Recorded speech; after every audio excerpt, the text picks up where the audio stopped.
Okay, let's get started. Welcome, everyone. My name is Laura Winnie, and I am the educator for DuPage County Animal Services. And tonight, our webinar topic is Wags to Whiskers, Understanding Animal Communication. So what does that mean? Well, their main form of communication is going to be body language. So we're going to talk a lot about understanding body language and then what to look for in body language. Now, today we're primarily going to talk about dogs and cats, so the canines and the felines. But there are some things that can be applied cross-species, specifically what areas of the body to look for. So if you have rabbits, guinea pigs, other animals in your home, I would recommend doing research to see what those specific changes to their body parts, to their body language indicates, because like I said, primarily tonight we're going to talk about dogs and cats, and we're also going to talk about some of their stranger behaviors that we as humans might think are weird or downright rude, and we don't really know what's going on, and we're going to look into what those mean from the animal's perspective. Now, before we dive right in there, just a little bit of Zoom housekeeping. If you have any questions, feel free to throw them into the chat box. Our presentation tonight should last about 55 minutes, and I'm going to stick around at the end for anybody that has any questions. Everyone is automatically set to mute right now as well to prevent audio interference. So please do not unmute yourselves if you have questions. Type them into the chat box, and I will check that at the end of the presentation, okay? Just to show you real quick how that chat box works, I'm going to throw in our survey link there. So hopefully everybody will see that chat bubble pop up. And there's the link to our survey. We are always looking for new ideas, recommendations, and also just ways to improve our current programming. So hopefully I will remember to remind you to fill out the survey at the end of the program, but sometimes we get into such really great Q&A discussions that I forget, which is why I always put it in here at the beginning. So again, if you have any questions, feel free to type them into the chat box at any time, but I won't be checking out the chat box until the end of the presentation during the Q&A section. All right, wonderful. So let's get started with the good stuff. Now, understanding body language is a little difficult for us as humans because our primary forms of communication are talking. That's how we primarily communicate with folks. And it's not always something that we think about, but our body language gives us away a lot of times, okay? Just because we're not looking for it in others doesn't mean that we're not giving it off ourselves. So with our animal friends, since that is their primary form of communication, we really want to keep three important factors in mind. We want to look at the whole body, okay?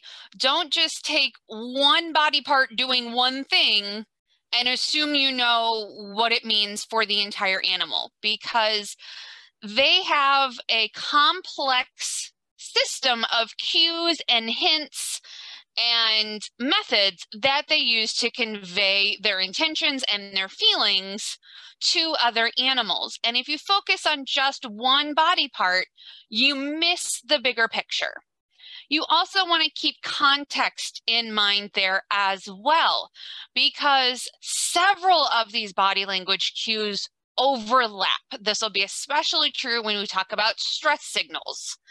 And understanding what is the stressor, is it a good thing, is it a bad thing, can help you more easily understand where your animal's coming from. And of course, individuals will differ. I'm not saying that every dog that does this is feeling this, or every cat that does this with their tail means this. There is a bit of give and take with individuals based on their upbringing, based on what has worked with the humans in their life, that can make them differ some of their behavior slightly. This is just a general rule of thumb. Now, when we hear most about body language, unfortunately, is when we have an unfortunate encounter. with a friend. And a lot of times we hear, oh, it happened out of nowhere.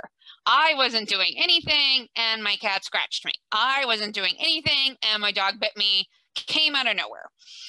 But often our animals give us plenty of signs that something is wrong, that they're feeling stressed, that they're feeling threatened, that they're scared, and we miss them because they're not standing in a corner saying, I don't like this, this scares me. Instead, they're using cues with their body language. And on top of that, animals interact with the world in a completely different way than we do. They rely on very different senses.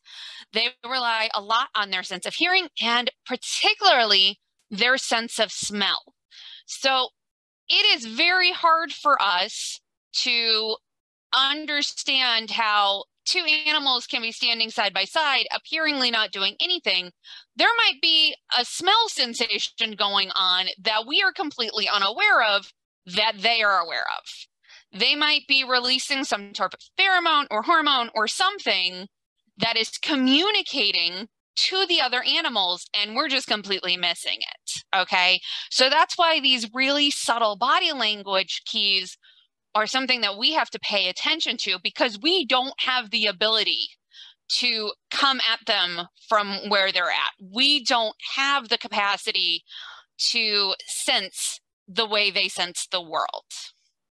So we're going to start off the evening talking about dogs, and I like to talk about some of the stranger things that we might see our dogs do. And, you know, a lot of times, especially for new dog owners, you know, you just want to write it off, right? Oh, my dog is so weird. It does this. Typically, that's going to be a lot more common than you think, okay? So zoomies, what you see here in this picture is when they are running around like crazy, they have the excess energy and they are burning it off. That is one that you always hear about, like, oh my gosh, it was insane. This dog just kept running and running and running.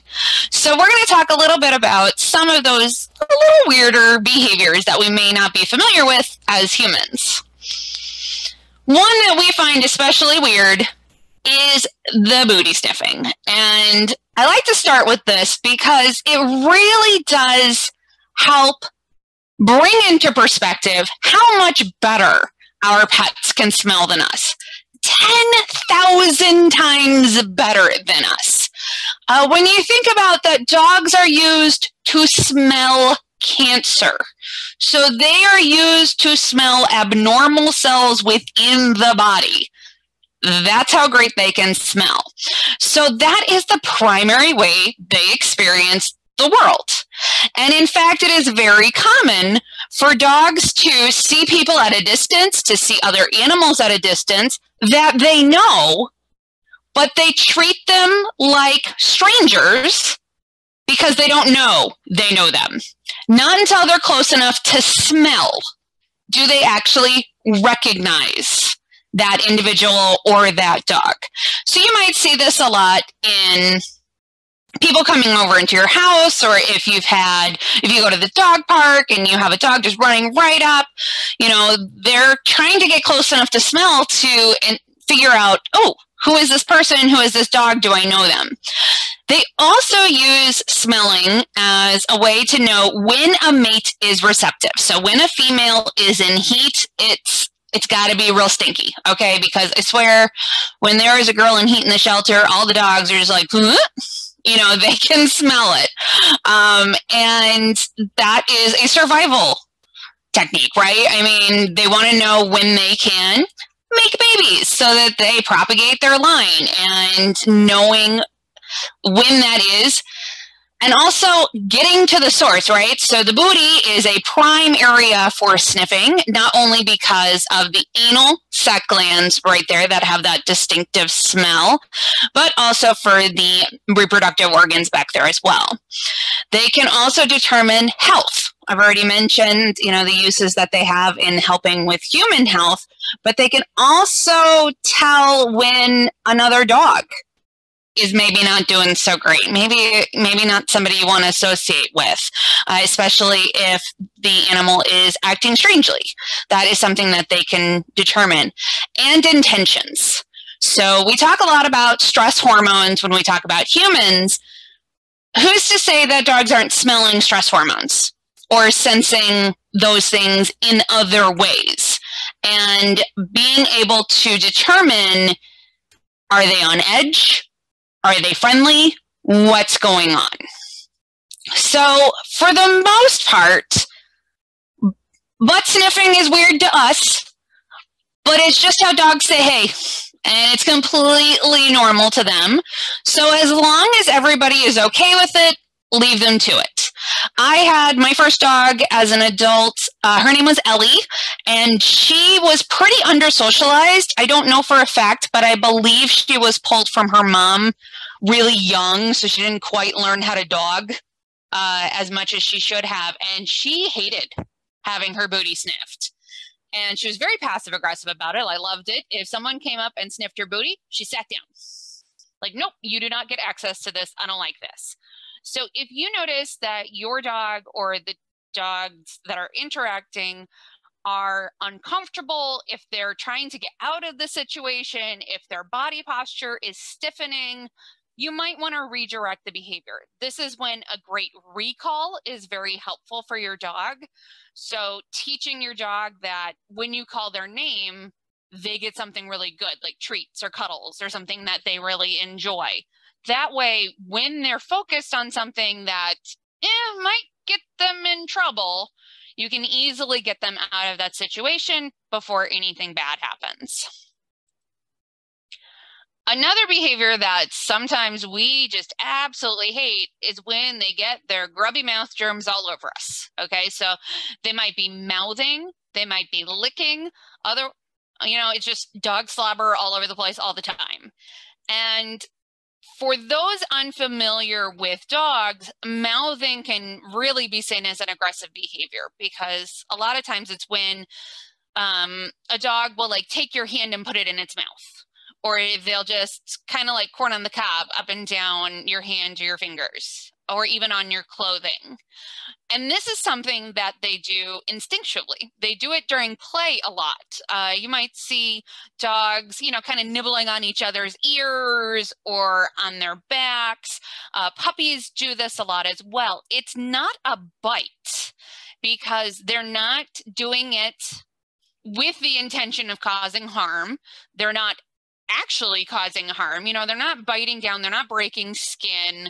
And for the most part, their body language is going to be pretty loose and wiggly because they're in play mode. However, we do want to discourage mouthing on people, especially with children, because let's say your dog is comfortable mouthing and something scary happens and a child's hand is already in the dog's mouth and they clamp down out of fear of something. So that's just a dangerous situation that we want to avoid the possibility of an injury. So we do want to avoid mouthing. Some dogs do really well with mouthing a toy.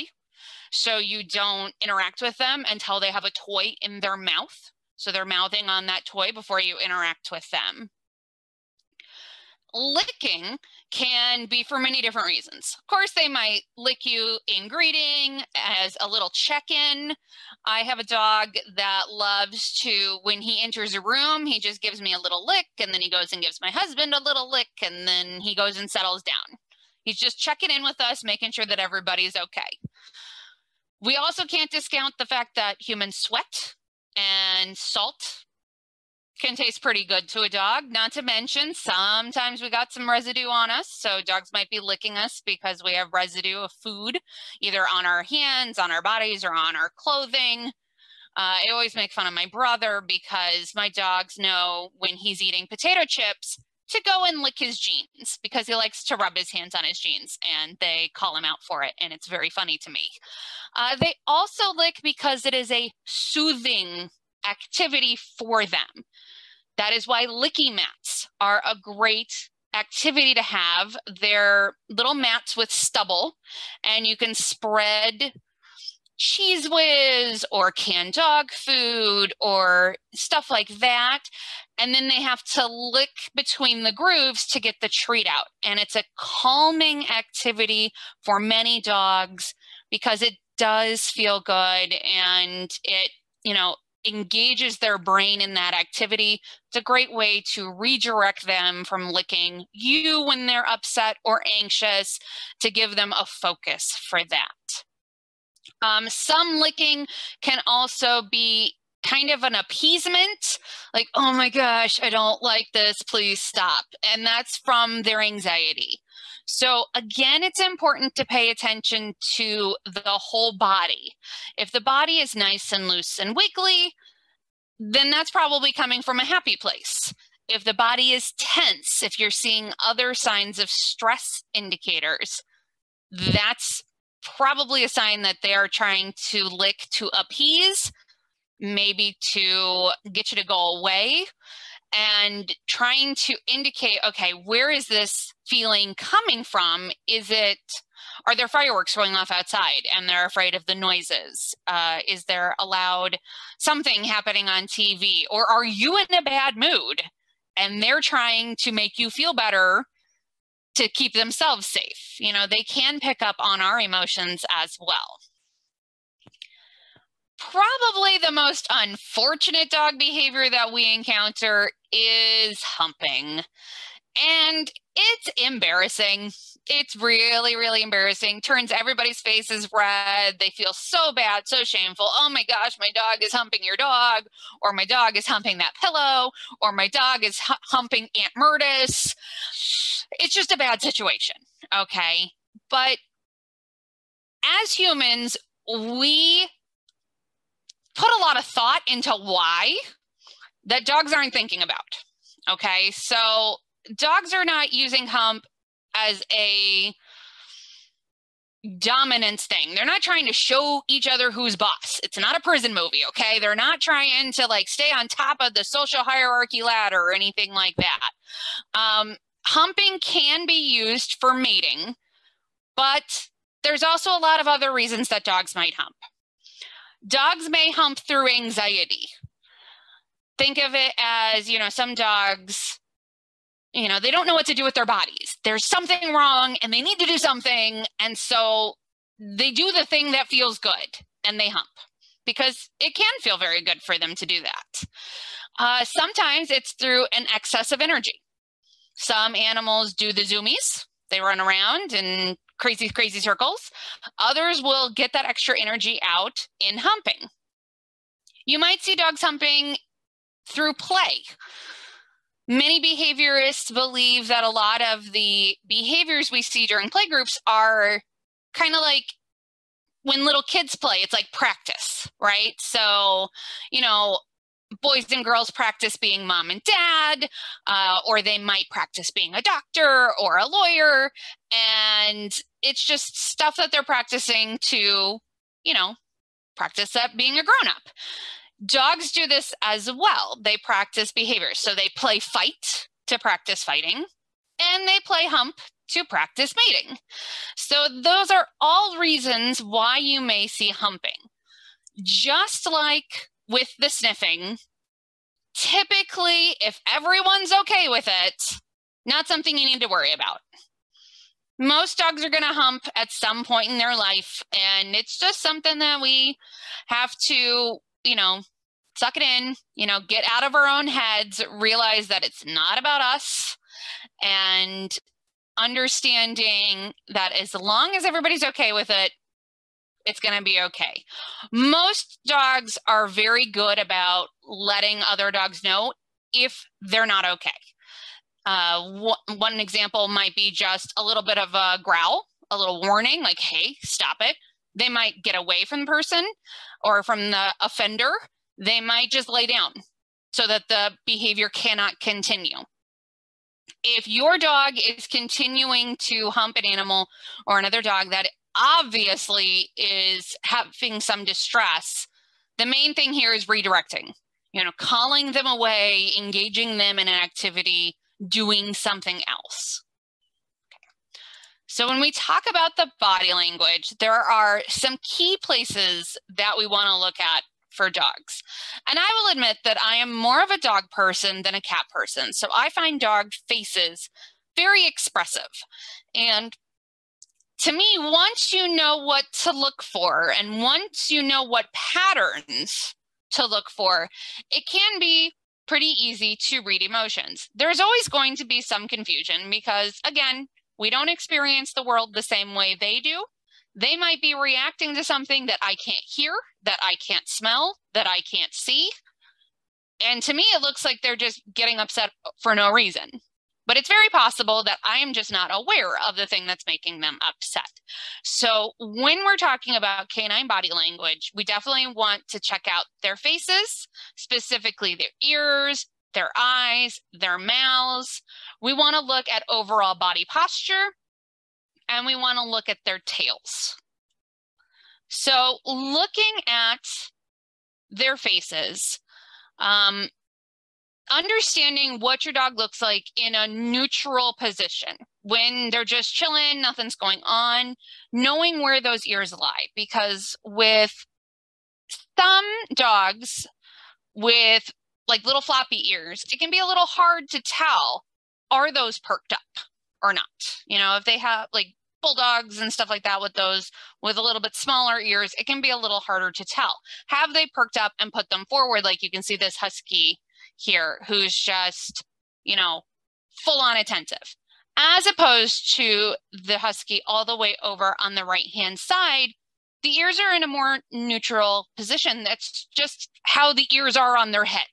They're not specifically moving them in a particular direction. So the one all the way over to the right is going to be that relaxed, kind of just out to both sides, while the attentive, the on alert, is full on forward, at attention. They are definitely holding them in that position.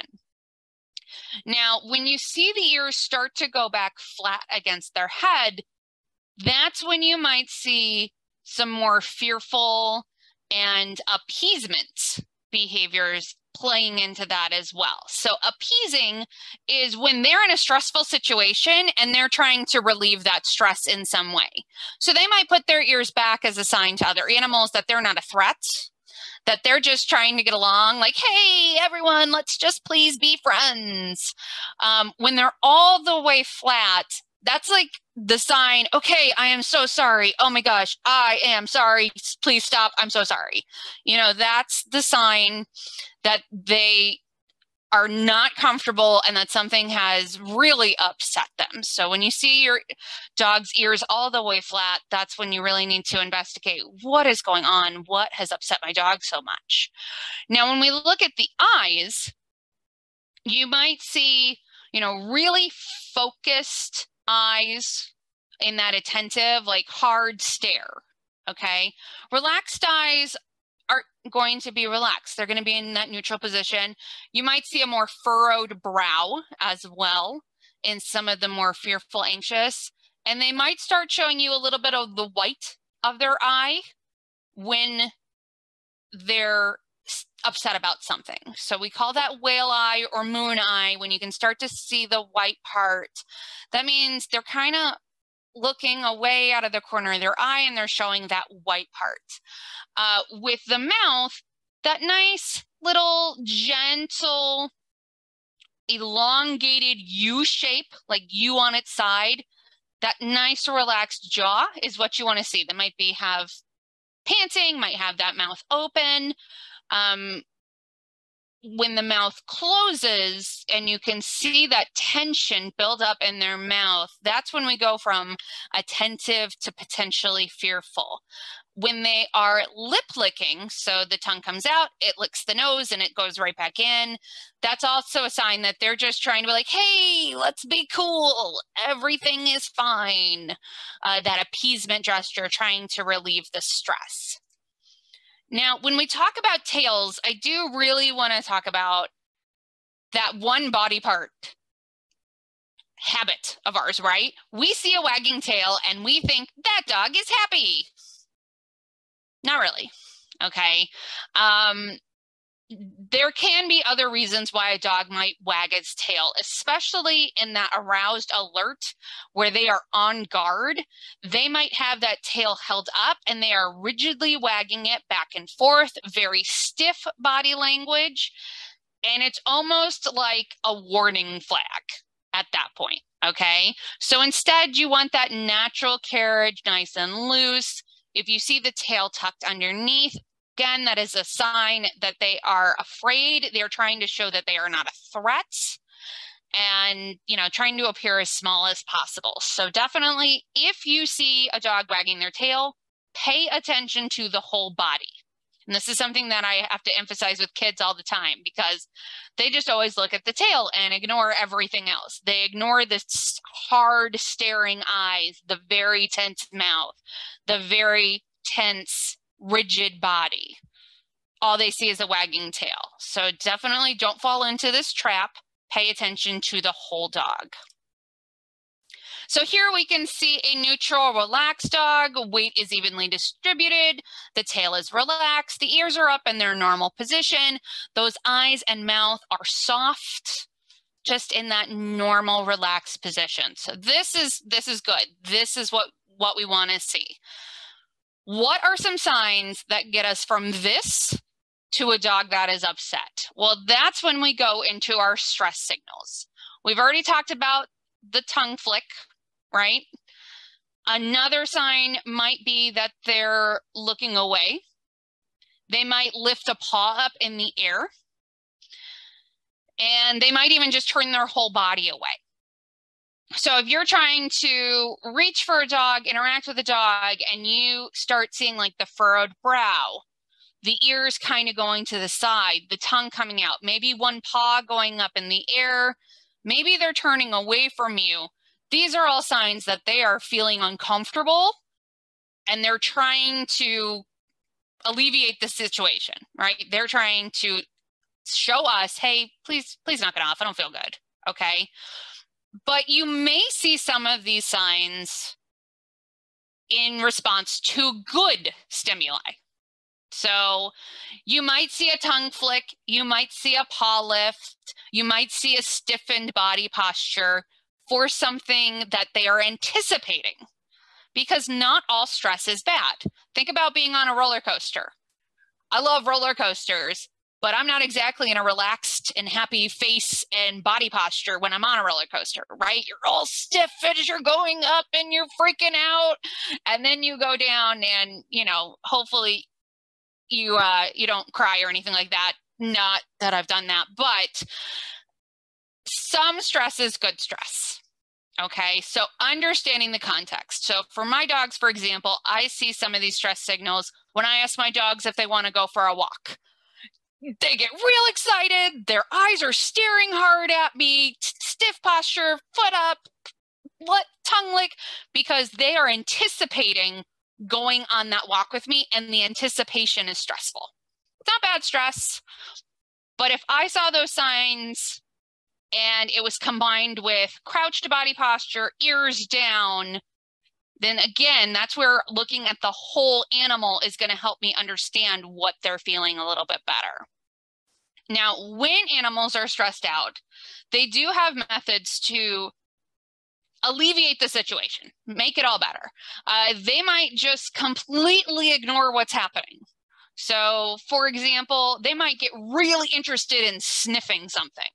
So you might be at the vet and all of a sudden your dog is fascinated with sniffing a spot on the floor away from the person with the syringes. They're trying to relieve the stress. They're trying to pretend that the bad situation isn't there, and then hopefully it'll just go away. During interacting with another dog, if they have a little bit of a tense moment, you might see them shake off, just literally trying to shake that stress out of their bodies and go back to a nice loose body posture. And one of my favorite ways that dogs relieve stress is by yawning. So yawning rushes oxygen up to the brain, so that automatically makes you feel better. And as we all know, because I've been talking about yawning, I'm sure you've been thinking about maybe you need to yawn yourself. Yawning is contagious. So one dog yawns during a stressful situation, the next dog yawns during this stress, and it just helps calm the whole environment down. It's like a super mind trick power. It's very, very cool. It's a really interesting body hack that dogs have honed in on, and I'm definitely going to try it the next time I'm in a stressful situation with somebody. I'm just going to yawn real loud, comically, and see if that helps, because it probably won't make it worse, and I'd be curious to see if we are a little bit more canine than we like to let on. So we've seen those stress signals, didn't help. Now we're full on guard, okay? So hard eyes, tense mouth. You might see a little bit of the teeth showing. There might be some snarling going on. That tail is up. It might be wagging as like a warning, side to side, very stiffly. They're kind of moving their weight forward in anticipation of what they might need to do to protect themselves. So this dog is on alert. They are on guard, and they are ready to handle any situation that comes to them. Now, for our more fearful dogs, you might see them trying to appease the situation by looking as non-threatening as possible.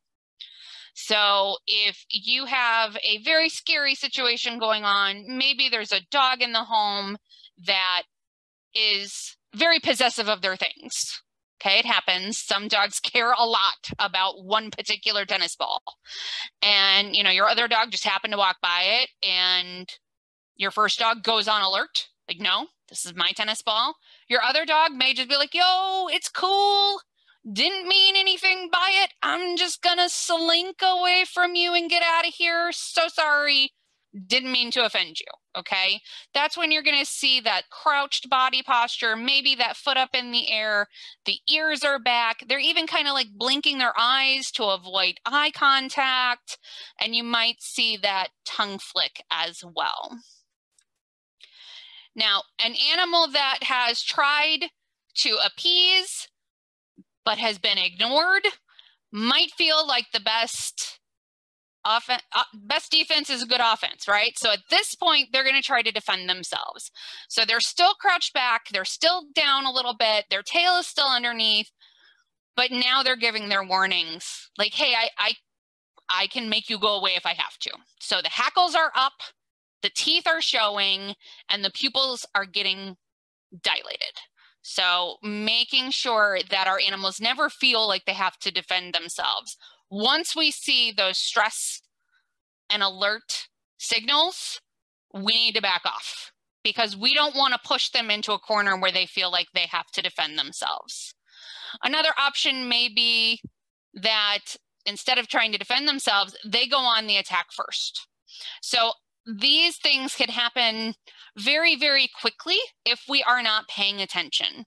So that's why it's really important, if we are hanging around with unfamiliar dogs, or if our dogs are in unfamiliar situations, that we are paying attention to their body language, that we are having others in our household respect the body language that we see. Because, for example, if a dog growls and we punish the growl, if we punish the warning that they're uncomfortable, they may stop giving us a warning, and they may go straight into that attack, because they've learned that giving a warning doesn't help them at all. It just gives them more punishment. It's why we never punish a growl, because we want to respect the warning that they're giving us. So for example, if they are growling because we are near their food, we can either feed them in a separate area, or we can offer a trade if they have something they shouldn't. Let's say they're chewing on a shoe.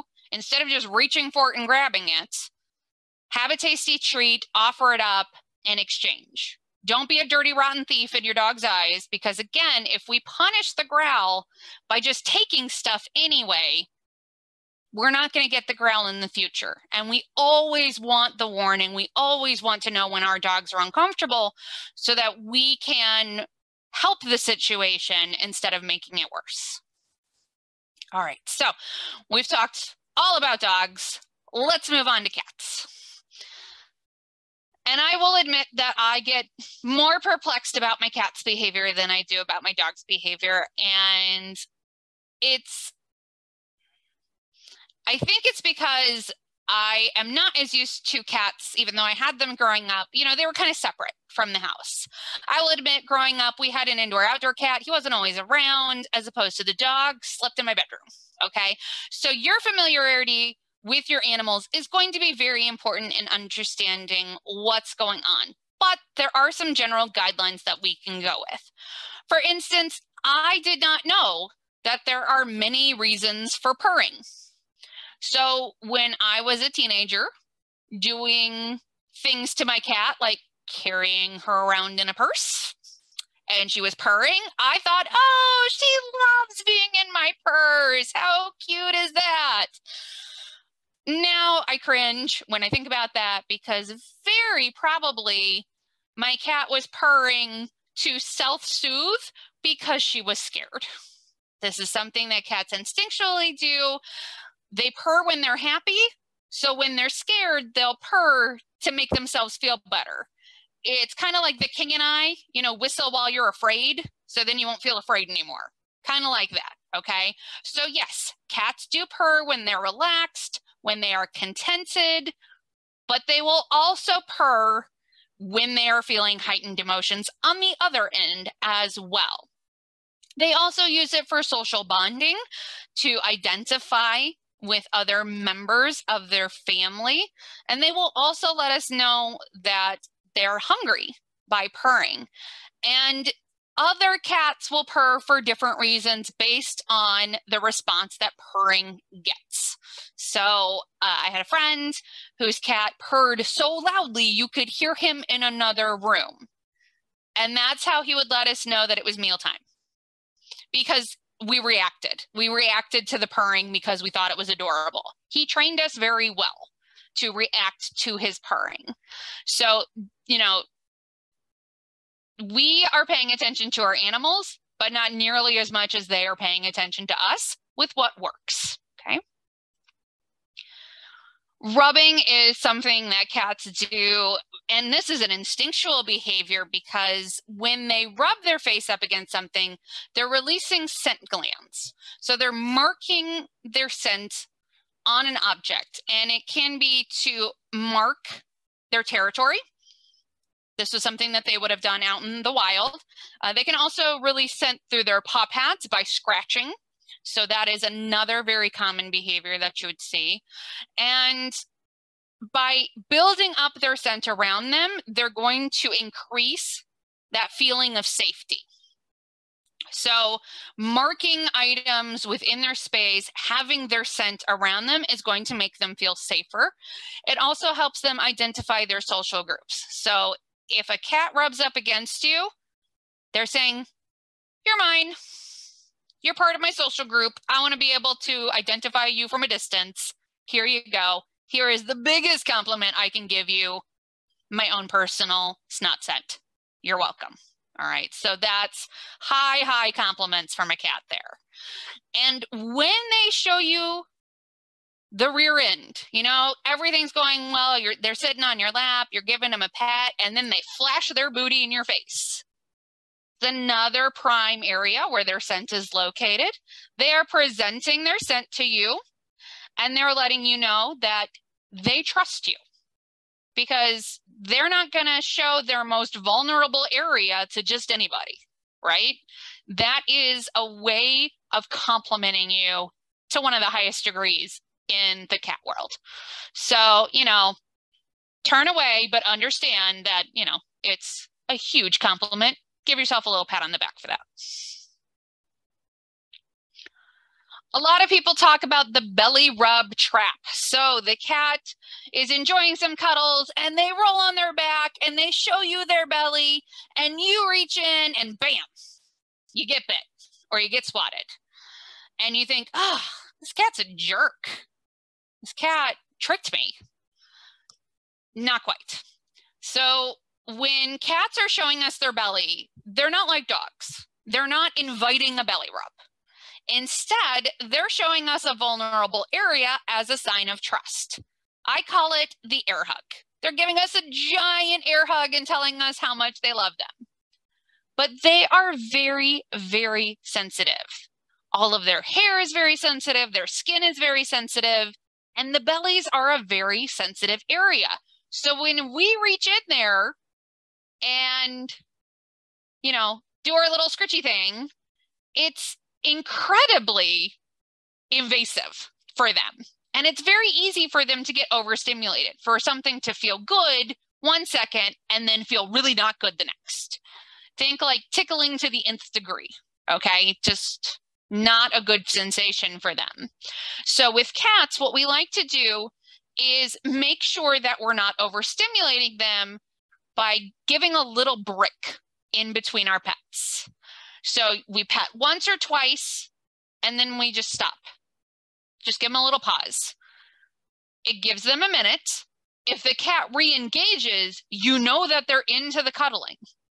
If they don't re-engage, if they don't like seek out your hand or turn and look at you like, hey, why'd you stop? Then you know that that's not why they're there. My cat will often come up and they want to sit on my lap, and that's it.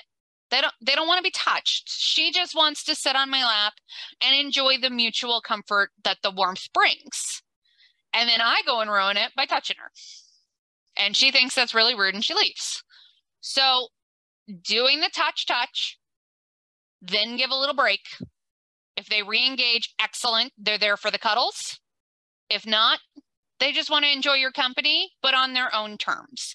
It also prevents all of those very sensitive nerves from being overstimulated by too much sensation all at once. So definitely check in with your cat and check their body language to make sure that we are not being that jerk that does too much to them. And then they realize like, oh, this was a mistake. I don't want to cuddle with this person anymore. Always want my cat to cuddle with me, so I will always abide by her rules.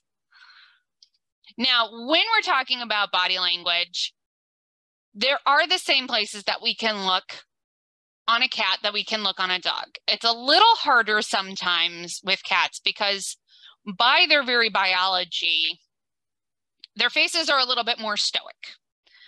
So they're not going to have the huge deviation, for example, in their mouths that we see with dogs. If you see a cat panting, that's not a good sign. That's not a happy sign.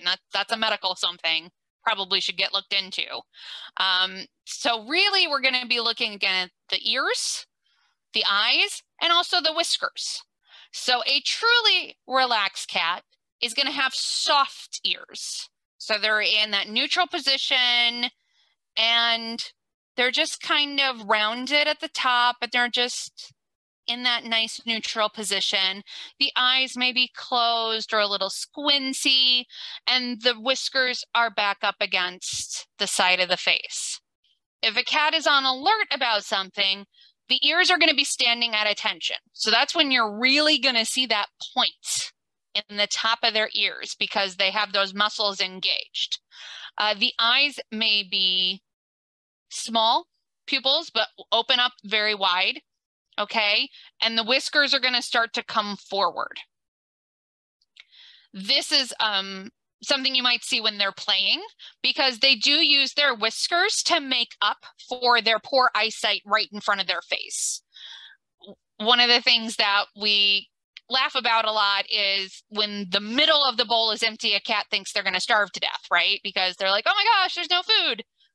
Well, they can't actually see the kibble, really. They're relying on scent, but they're relying on their whiskers. So if their whiskers can't feel kibble, they assume the bowl is empty.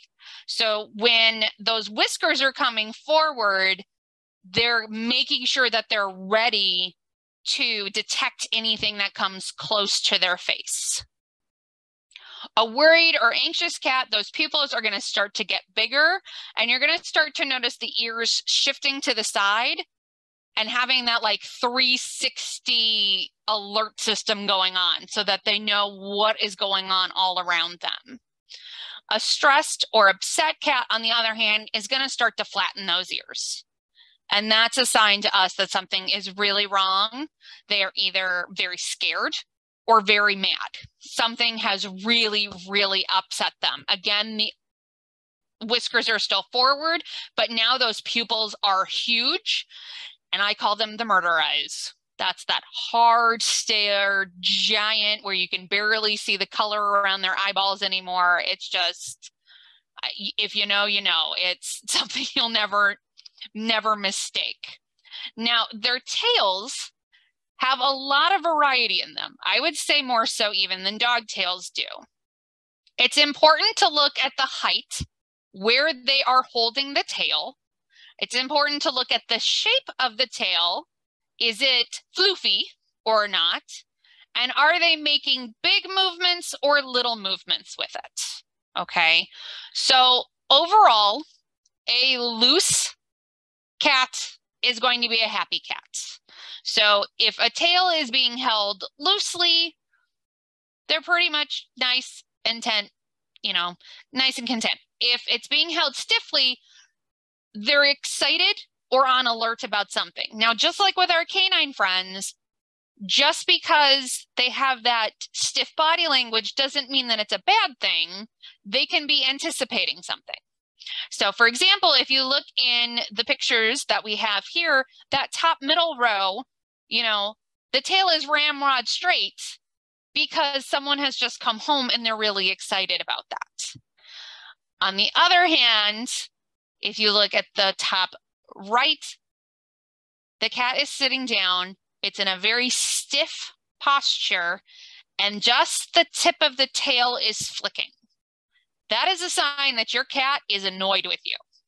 You might see this a lot if your cat looks out windows at birds. They're annoyed at the birds because they want to hunt them and they can't, right? So you might see that in that kind of hunting or frustrated mode. Also an indication that they're frustrated with you if they're doing that to you. If you have a cat that puts their tail by their side, that means that they're feeling in an especially loving and cuddly mode. But a poofy tail held low is going to indicate fear. A poofy tail held high indicates that they're angry. So just like with animals out in the wild, when they try to make themselves look bigger, it's because they're trying to scare away whatever is bothering them. Body posture in general can tell us a lot. And I love these graphics because I can really feel the personality of this cat. And just to show a couple of examples here, when you're looking at animals that are getting really, really small or doing slow motion movements, that's an indication of stress, okay? But again, when you have an animal that's in a relaxed position where they're not going to be able to run away easily, that's a sign that they're content and that they're trusting. So if you have a cat that as soon as you enter the room, they flop on their back, that's a sign that they love you and trust you and know that good things come when you come home, which is always a huge compliment. Now, when they are stressed, you might hear some vocalizations, growling, hissing, spitting, and yowling. They might try to make themselves smaller. Those ears are going to be flat back. You might see some tongue flicks, just like with dogs. You might see one paw raised, similar to dogs. On the other hand, they might try to make themselves bigger, trying to scare away the thing that is scaring them. It's a great bluff. It's important to look at the context. So an animal facing forward, the one on the left is nice and confident, right? Their tail is held in a nice loose configuration. It's up with that little Q, little question mark at the top.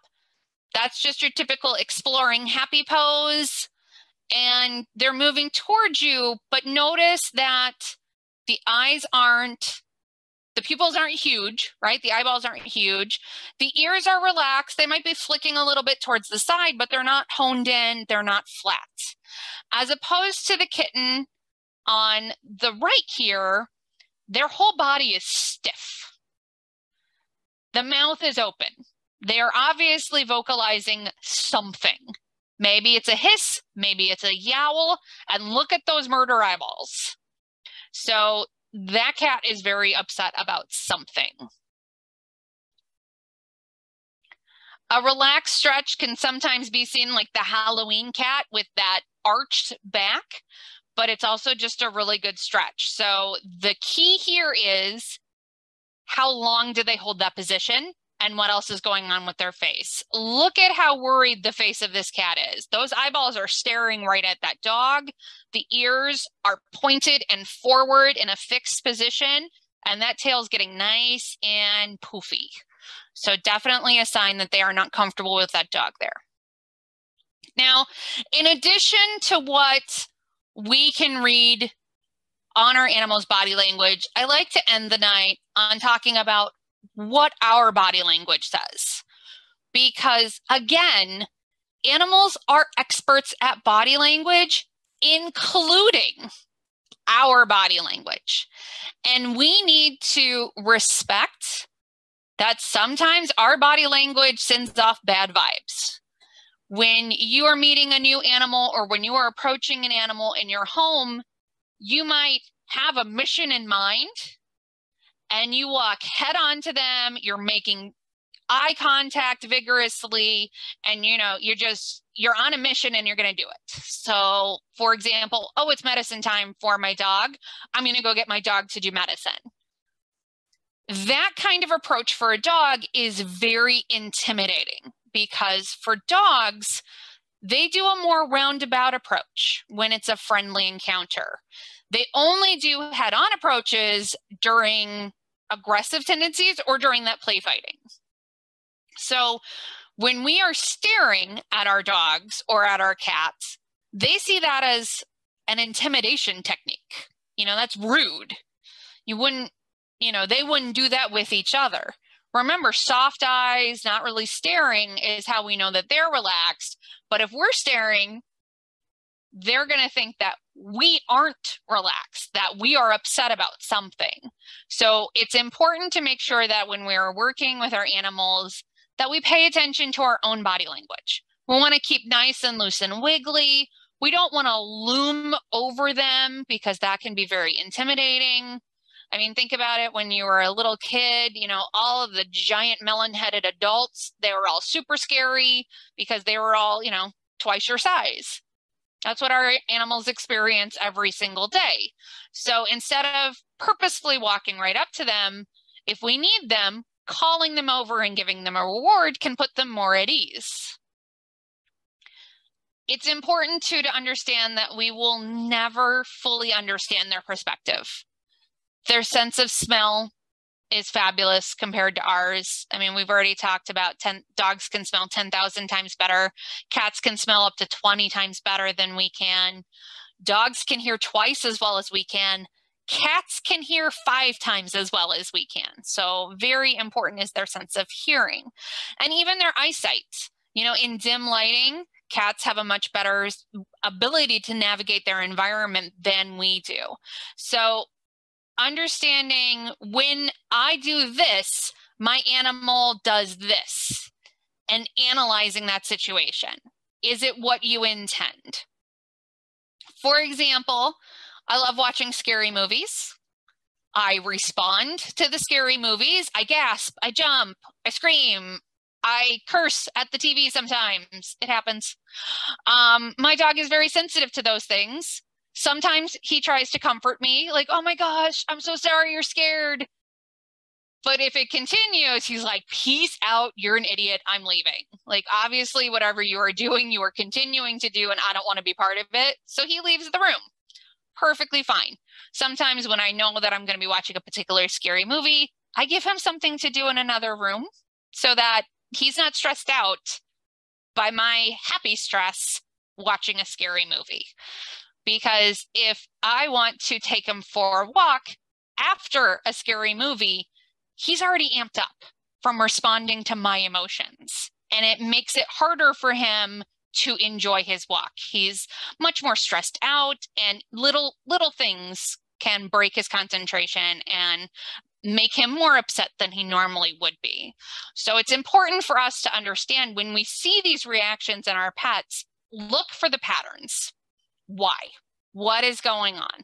What are we doing that is sending a signal that we either didn't intend or that we want to pair with something positive instead? Wonderful, folks. Thank you so much for joining me tonight. If you have any questions, feel free to throw them into the chat box. Real quick, before we get to the Q&A session, I just want to plug for our future webinars coming up. In the first week of September, on that first Thursday, we will have Pet Training 101. We're going to talk about some of the ideas behind training and how you can use them in your daily life with your pets. Not just dogs, cats, rabbits, guinea pigs, rats, all pets can benefit from training. And in the middle of September, we're going to talk about our feathered friends. So all sorts of wildlife here in Chicago, what we can do to help and make sure that we are living harmoniously with these wonderful animals. And then in the beginning of October, we're going to talk about different things that we see in our cats. Maybe we love our cats, but we don't love some of the stuff we do. So identifying where are some areas of contention, what are the potential causes, and what are some workarounds so that we can all go back to living happily together. So that'll be Thursday, October 6th. All right, and of course, at any point, if you have questions, we are here to help. DuPage County Animal Services believes in having all of the pets in DuPage County in happy, healthy homes. That's our goal. We want our shelter to be completely empty all of the time. We would love that. So if you have a problem, if you have a question, if you're just not sure where to go for additional help, reach out to us, okay? That's what we're there for. So you can reach me at humane.education@dupageco.org, or you can reach me on the phone, 630-407-2808. The general shelter line is 630-407-2800. We are always happy to help. All right, folks, I don't see any questions in the chat box, so I'm going to hang out for just a few more minutes. I am going to throw in that link to the program survey. I always love to hear from everyone, how we're doing, what we can do to improve, what kinds of programs would you be interested in the future? Let me know. Always welcome your guys' feedback. Thank you so much, everyone. I appreciate you joining me this night. Have a great weekend. Oh, so questions on getting cats and dogs to coexist. So that is a whole webinar on its own, but do you have any specific behaviors that you're struggling with your dog and your cat? Because as different species, they have different languages. They speak different languages. They have different behaviors that mean different things. And it can be confusing for cats and dogs that aren't familiar with each other to get along.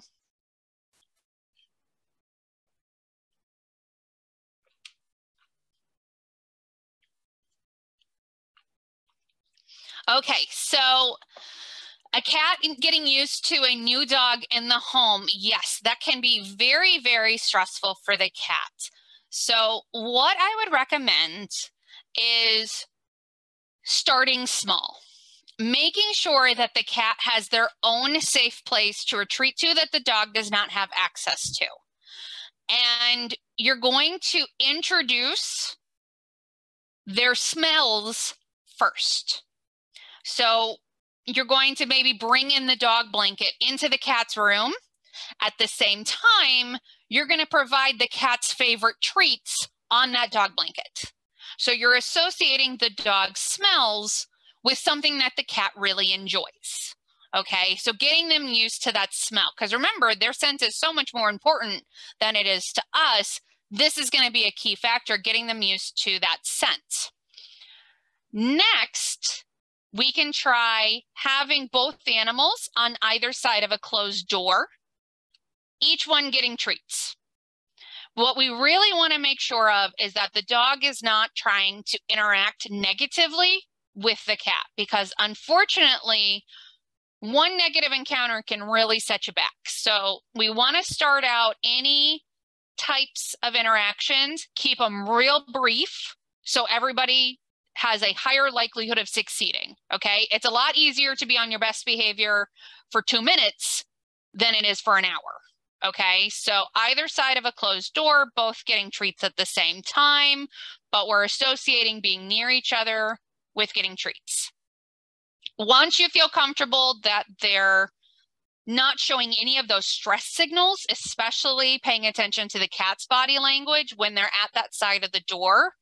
If they are feeling more relaxed and able to comfortably sit at that doorway, then we can try a baby gate. So the cat is still separate, but now we can see each other. And again, those same positive things.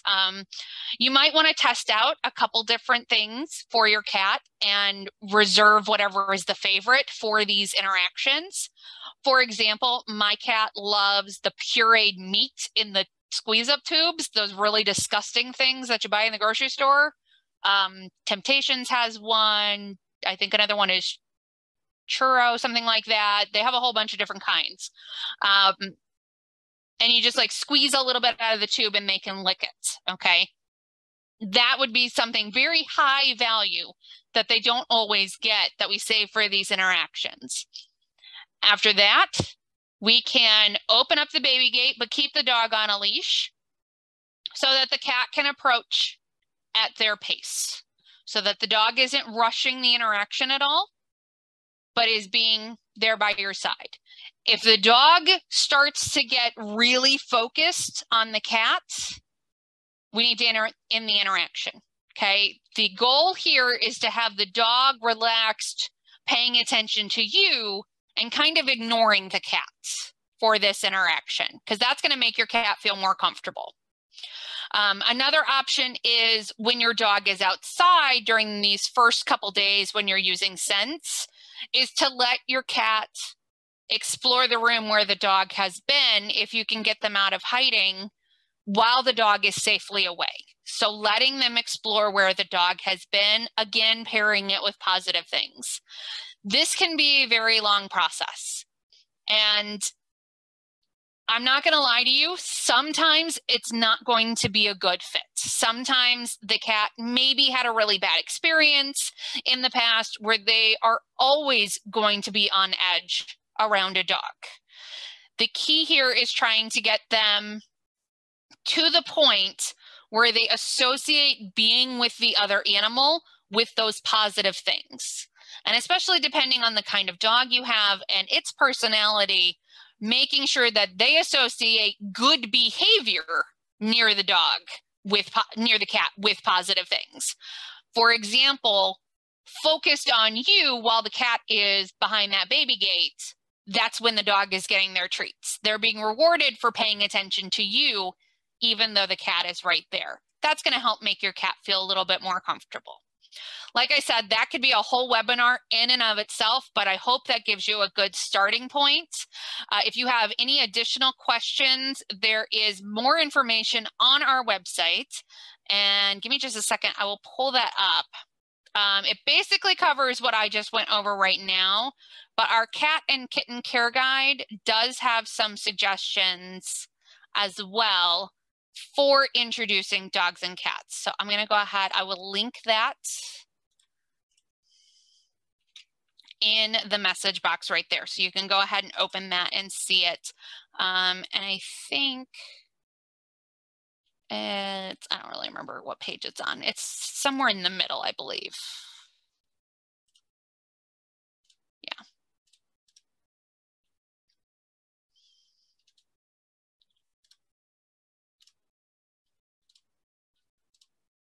Okay. And then we also have one for dogs, and it also has from the dog's perspective, introducing them to the cat, to a cat in your home. So since you just brought a dog home, you may want to check out the canine adoption packet as well. So like I said, towards the middle-ish and towards the end is where we talk about introducing a dog to your resident cat. All right, folks, thank you so much. I don't see any other questions in the chat box. Let me just double check, make sure I didn't miss anything. Wonderful. Thanks so much, guys. I'm going to sign off, but feel free to contact me if you have any questions, okay? Have a great rest of your night. Thank you so much.